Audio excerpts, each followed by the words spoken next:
प्रेम से बोलिए जय पार्वती पते नमः। सभी श्रोताओं को हर हर महादेव। आपका दिन मंगलमय हो। शुरुआत करते हैं सोमवार व्रत की कथा से। तो भक्तों, हम इस वीडियो में आपको सुनाएंगे सोमवार व्रत की संपूर्ण व्रत कथा। आपसे अनुरोध है, कथा का संपूर्ण अनुसरण करें और महादेव की असीम कृपा प्राप्त करें। कहा जाता है कि महादेव की कृपा से ही समस्त संसार का पालन पोषण चल रहा है। वह अपने भक्तों को सदा ही सुखी और पुत्रवान रखते हैं। इस कथा में पुत्र की कहानी सुनाई जा रही है। तो आइए श्रद्धा से, सच्चे मन से स्मरण करते हैं। एक नगर में एक सेठ रहा करता था। उसे धन ऐश्वर्य की कोई कमी नहीं थी। फिर भी वह बहुत दुखी रहता था, क्योंकि उसके घर कोई पुत्र नहीं था। पुत्र प्राप्ति के लिए वह प्रत्येक सोमवार को व्रत रखा करता था तथा पूरी श्रद्धा के साथ शिवालय में जाकर भगवान गौरी शंकर की पूजा अर्चना किया करता था। उसके भक्ति भाव से दयामयी पार्वती जी द्रवित हो गई और एक दिन अच्छा अवसर देखकर उन्होंने शंकर जी से विनती की, हे स्वामी, ये नगर का सेठ आपका परम भक्त है, नियमित रूप से आपका व्रत रखता है, फिर भी आप उसे पुत्र के अभाव से क्यों वंचित रखे हैं? कृपया इसकी मनोकामना पूरी कर दो। दयालु पार्वती की ऐसी इच्छा को सुनकर भगवान शंकर ने कहा, हे पार्वती, ये संसार कर्म भूमि है। इसमें जो जैसा करता है वैसा ही उसको फल मिलता है। इस साहूकार के भाग में पुत्र सुख है ही नहीं। शंकर के इनकार करने पर भी पार्वती जी नहीं मानी। वह निराश हो गई, परंतु उन्होंने फिर भी शिव जी से बार बार आग्रह किया कि उस साहूकार को पुत्र सुख देने से आप वंचित बिल्कुल न रखें। भगवान शिव ने पार्वती से कहा, तुम्हारी इच्छा है इसलिए मैं इसे पुत्र प्रदान करता हूँ, लेकिन इसकी आयु अल्पायु होगी। वह 12 वर्ष की आयु में ही मृत्यु को प्राप्त हो जाएगा।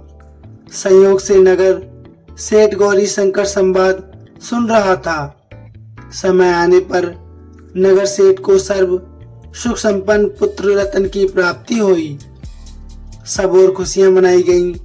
नगर सेठ को बधाइयां दे रहा था, लेकिन सेठ के मन में उदासी की कोई कमी नहीं आई, क्योंकि वह जानता था कि यह पुत्र केवल 12 वर्ष के लिए ही प्राप्त हुआ है। उसके बाद काल उसे मुझसे छीन लेगा।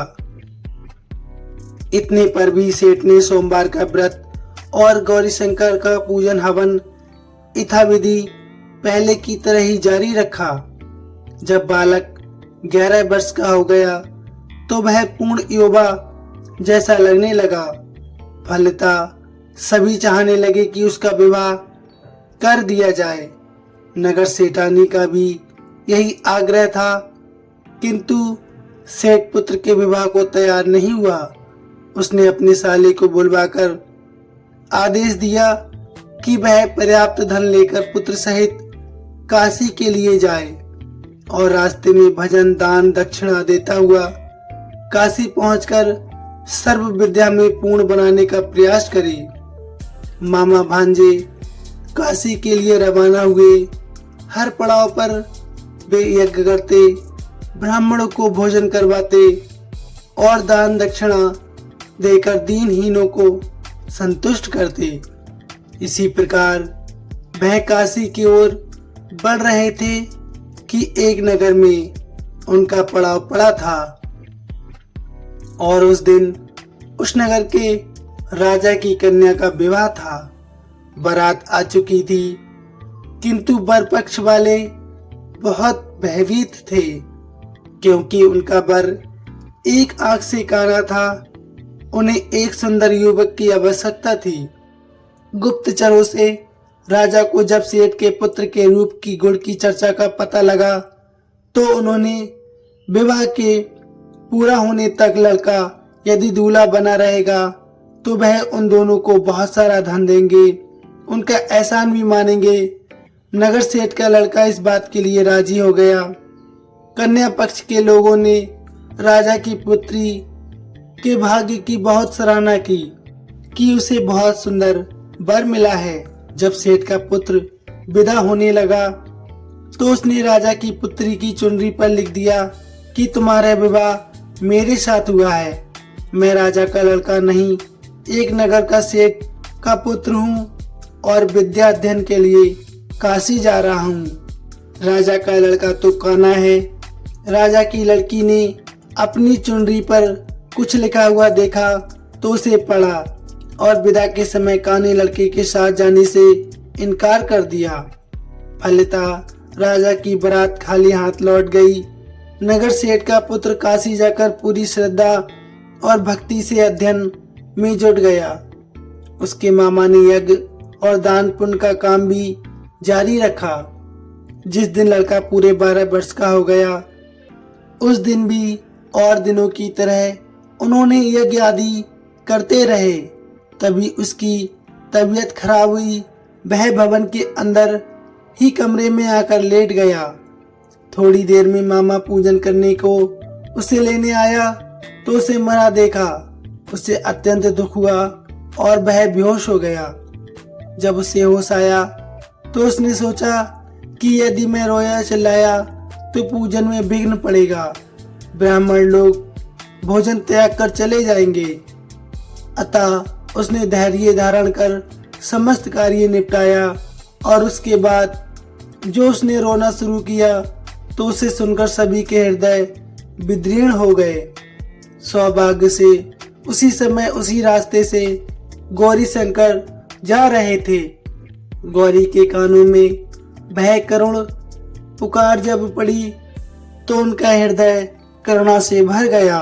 सही स्थिति का ज्ञान होने पर उन्होंने शंकर भगवान से आग्रह किया कि बालक को पुनः जीवन प्रदान कर दें। शंकर भगवान को पार्वती जी की प्रार्थना स्वीकार करनी पड़ी।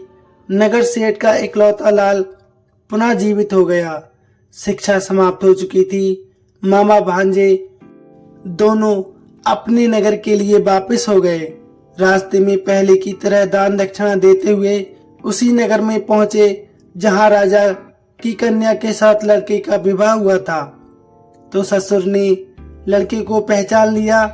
अत्यंत आदर सत्कार के साथ उसे महल में ले गया। शुभ मुहूर्त निकालकर कन्या और जमाता को पूर्ण दहेज के साथ विदा कर दिया। नगर के सेठ का लड़का पत्नी के साथ जब अपने घर पहुंचा तो पिता को यकीन ही नहीं हुआ।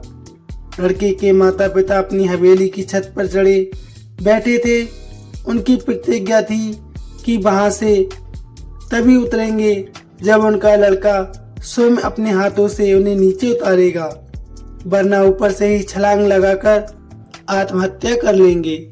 पुत्र अपनी पत्नी के साथ हवेली की छत पर गया। जाकर माँ बाप के चरण स्पर्श किए। पुत्र और पुत्र वधू को देखकर नगर सेठ और सेठानी को अत्यंत हर्ष हुआ। सबने मिलकर उत्सव मनाया और शिव जी की जय जयकार की। इसी प्रकार उस सेठ ने शिव जी का व्रत आगे भी जारी रखा, जिसके कारण उसका अनंत जीवन सुख में व्यतीत हुआ और अंतकाल में शिवदूत उसे शिव नगरी ले गए। तो प्रेम से बोलिए हर हर महादेव। वीडियो कैसी लगी प्लीज कमेंट में अवश्य बताइए। साथ ही लिखिए हर हर महादेव। धन्यवाद भक्तों।